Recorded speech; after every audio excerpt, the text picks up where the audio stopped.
Hey everyone, let's review this week's IncarnONs. So, straight up, we have them all, but which are best to earn straight away? Let's take a look. My top 2 pick recommendations are, funnily enough, the Torid and Miter. If you have either of those, then I'd say dual Ichor next. Some people will debate and be like, dual Toxocyst is best, and I'd earn Atomos last. Atomos is also... So let's see what these weapons can do on some tough enemies, using IncarnONs with Lunar Eclipse to take less damage and otherwise unbuffed results. Viral on highly armored targets. Let's see what it does to kind of showcase Torid's damage. Those are the evolutions, and this is like single target damage with hunter munitions and viral. Some people don't think this build is that good. I think it shreds, especially in the hands of Saryn. You can also put heat on if you want to, and yeah, it lends itself to a Riven setup. It's not mandatory though, and personally I would run it with Deadhead because you can also aim for headshots, and it stacks up much faster, although the recoil does nothing. A lot of people would want to run Merciless though for less effort, not needing to run for the heads. And yeah, after that, dual Toxocyst, dual Ichor, Lunar Eclipse, and you just shoot twice. Then yeah, it does decent damage when you're just shooting at them like that, and you see it's generated a ton of slash procs. We're getting red crits because of Arcane Avenger, and once we start aiming for the head, especially on a marked target, it really melts quite quickly. And then it chains to all the other enemies. So yeah, if you have Arcane Avenger, even without a Riven, you will get red crits. If you don't, you won't. You'll need a Riven, most likely. I think Crosshairs does actually get you there as well, but just like very consistent, easy red crits. So those are armor targets, absolutely melting to Torid. If you armor strip them, of course, it gets extra nasty, but we all know that. So if you missed the evolutions, here they are again. Next up, dual Toxocyst. These are the evolutions I picked for that. This one is kind of debatable. If you're going to cast a lot, then that one's probably a bit better. However, just like straight out of the gate, it's the way to go.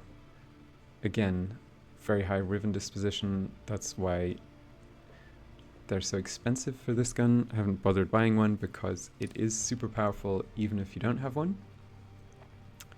And yeah, 3-former build does some pretty nice damage. Let's go have a look at it. The charging part of the dual Toxocyst is the most annoying. So Lunar Eclipse again, and may just lock down them. Oops, that's Torid. Whoopsie.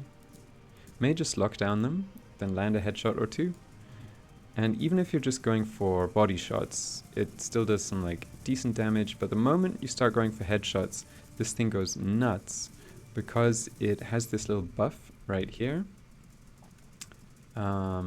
This one, Frenzy. Increased fire rate, ammo efficiency only applies in normal mode, but toxin damage is one of the big ones. It just does so much damage and will shred and melt them. So this is a gun to go for if you want to get lots of headshots, in my opinion. And IncarnONs going down, lol. Yeah, so that's the dual Toxocyst. I think our dog saved us there. So our Lunar Eclipse ran out. Pretty sure I already showed the build, but just in case I didn't. If you wanted to min-max it further, Forma here, max this out. Yeah, it just absolutely shreds. It does crazy, crazy damage with, as opposed to what this says. Yeah, because of its fire rate and toxin damage, insanely fast.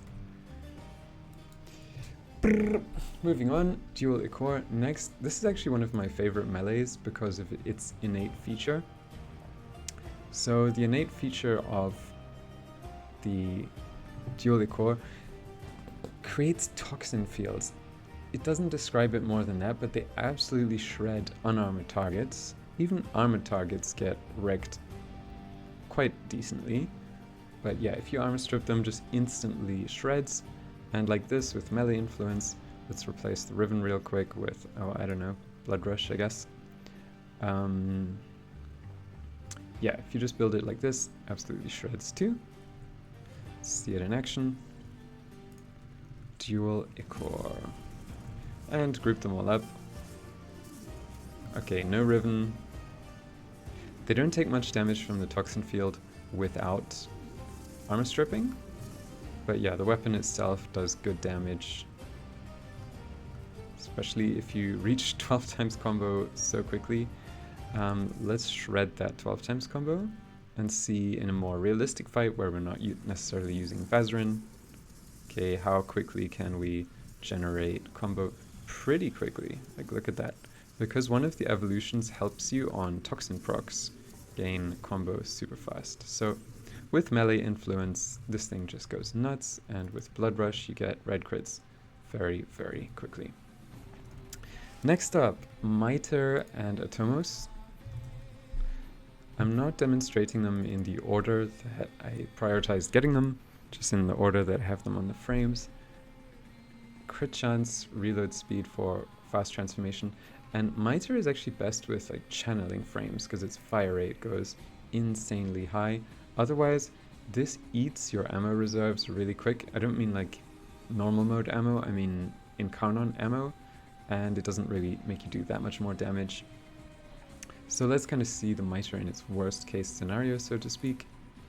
And I'm going to show a Hunter Munitions build and then a Neutralizer build to demonstrate what this thing can do.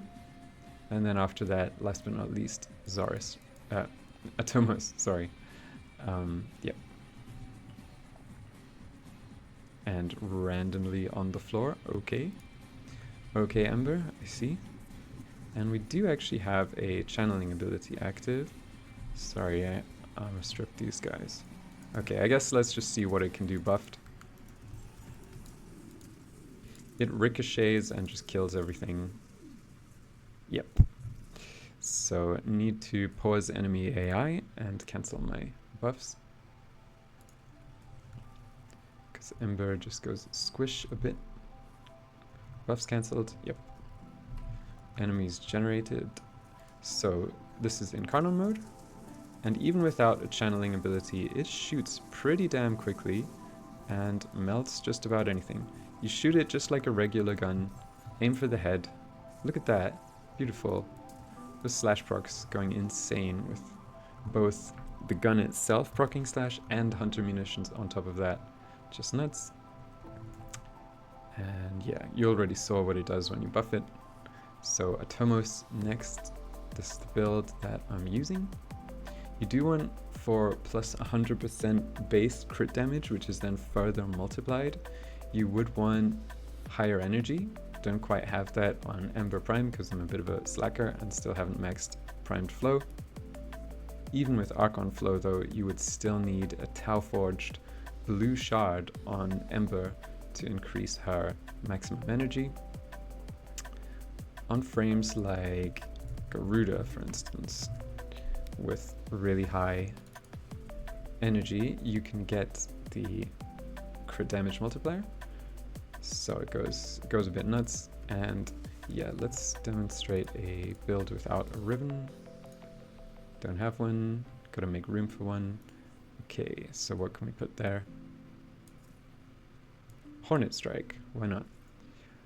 And Merciless, low effort version. Yeah, sure, let's go for this. So Galvanized Aptitude only applies on the direct shot, not on the actual... Okay, we can't access the terminal. Nice one. Why the hell not? Bug frame strikes again. Okay. random. Yeah. The IncarnON charges really quickly, in my opinion. Just aim for some headshots, especially if you have a frame like Wisp. And like I was saying about Galvanized Aptitude, it applies on the direct shot, but it doesn't apply on the explosion. However, it still does great damage. So let's get some headshots. And this is why, like, if you're not building for it, if you don't have the arcanes on your Warframe to buff pistols, secondaries, it's kind of the least impressive of this week's weapons, but it's still amazing. So, yeah. Grenade launcher, what's not to love? And something is randomly knocking me over, nice. How weird. It's our cat playing tricks on us. Okay, so let's armor strip them and see what it does. Giga damage. Almost one shot. Even with this selection of mods. Yeah, and that concludes this week's IncarnON review. Hope you found something that you liked and picked something that's good, that rubs you the right way. With this, yeah, starts going absolutely crazy, especially because you then put like heat, radiation, viral on it, for instance. Why am I tripping? Said no drug addict ever.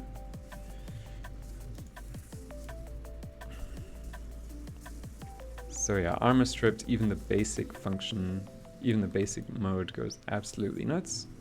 And as you saw, so that's like heat damage ticking away, right? Yep, does some funky things. We can take it next level with Garuda, for instance. Make it do slash procs. This is such an underplayed frame. Look, they're all ticking away with crazy slash procs. And that's 520k, I think that was. So yeah, enjoy your new IncarnONs and earning them, the journey, and catch you another time. Catalyzed Cat.